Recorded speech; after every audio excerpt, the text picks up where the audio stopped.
খাইছে আমারে কিস্তিওয়ালা বেড়া দিয়ে কিস্তি নিতে আইতেছে, কিন্তু আমার পাওয়ার তো একটাও নাই। আমি কিস্তি দিব কোথেকে? না না, আমার পলাই তুই বাদল, তোমার আমি দেখছি পলায় লাভ নাই, এদিকে আহো ভাই, কিস্তির টাকা চামো না, আহো বাইরে। ওইটা না কইলে তুমি তো এখানে আইতা না, তুমি তো দৌড় দিতা ভাই, এখন টাকা বের করো। কালকে রাত্রে আমি খালি পানি খেয়ে আসছিলাম, আমার খুব অভাব যেতেছিল ভাই। বাইরে মিছা কথা কইলে একদিনে একটা কইতে হয়, ডেইলি এক মিছা কথা কইলে হইব? পানি খেয়ে থাকলে তুমি মোটাও কেমনে?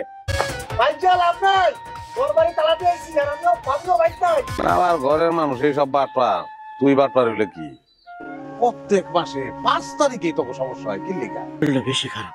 আমি কিছুই মনে করতেছি না, মনে যা যা করণের তুমিই করতেছো। ঠিক আছে যাও, কিন্তু খবরদার ডাক্তার কিন্তু দেখাও না। টেকাটি হাতে পাওয়ার লগে লগে তো সুস্থ হয়ে গেছো। বসতে কথা শুনি, তোমার কথা শুনি। আচ্ছা, আব্বা আম্মারে তুমি আমার বাপ মা খালি মনে করো কেন? তোমার বাপ মা মনে করতে পারো না? তারা মনে হয় আমার নিজের মাইয়া ভাবছে, হেরা জীবনে মরতো না, হেরা আমরি ফল খাইয়া এই দুনিয়াতে আইছে। আজকে বেতন পাইছি, হোটেলে গিয়ে খাইতে পারবো আমি। আচ্ছা থাক,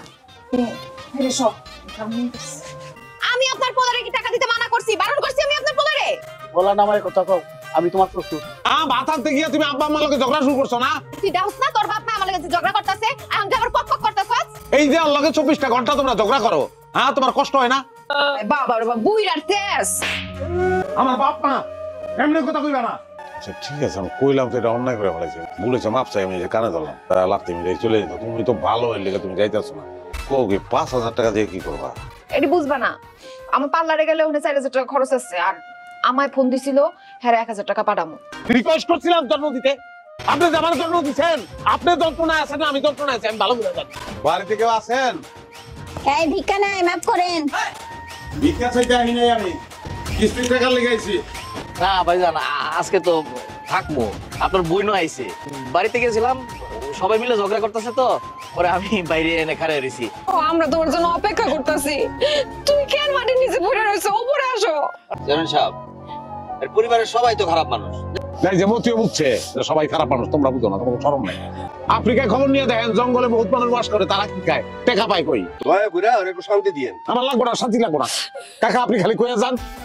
ও শান্তিটা জানি না করে, শান্তি এমনি। হ্যালো গাইস, আমি রকি চলে আসলাম নতুন আরেকটি বাংলা নাটকের রিভিউ নিয়ে। এই নাটকটিতে অভিনয় করেছে মুশারফ করিম এবং সুমাইয়া হিমি। এই নাটকটি পরিচালনা করেছে আলামিন স্বপন। আলামিন স্বপন 2025 সালে এমন সুন্দর সুন্দর নাটক উপহার দিচ্ছে যা বলার বাহির। না টেনে ভিডিওটি দেখার অনুরোধ রইল। মুশারফ করিম একজন জাত অভিনেতা যাকে সব চরিত্রে মানায়। বর্তমান সময়ে ভাইরাল অভিনেতা মুশারফ করিম এবং সুমাইয়া হিমি, তারা দুজন এক নাটকে থাকলে মজাই আলাদা, অন্যরকম ফিল আসে। এই নাটক দেখার পরে আপনারা বুঝতে পারবেন এই নাটকটা কি পরিমাণ আবেগ বর্তমান পরিস্থিতি নিয়ে তৈরি করা হয়েছে। এই নাটকের দৃশ্যে দেখা গেছে বউ শাশুড়ির সারাক্ষণ ঝগড়া লেগেই থাকে, কিন্তু মুশারফ করিম পড়ছে কোর্টে, সে ঝগড়াঝাটি পছন্দ করে না পারতেছে বউকে কিছু বলতে এবং মাকে কিছু বলা যাচ্ছে না। মুশারফ করিম আছে ফাটাবাসের চিপাই। এই নাটকটি বর্তমান সমাজের মানুষের সাথে এমন ভাবে মিল খাইছে, এটা কমেন্ট বক্স চেক করলে পাওয়া যায় কি পরিমাণ মিল খাইছে দর্শকদের সাথে। বর্তমান সমাজের এইরকম চিত্র অনেকের ঘরে ঘরে দেখা যাচ্ছে। বউ শাশুড়ির ঝগড়া, শাশুড়ির সাথে সমস্যা লেগেই থাকে। প্রত্যেকটা ছেলে আছে বিপদে, না পারে বউকে কিছু বলতে, না পারে মাকে কিছু বলতে।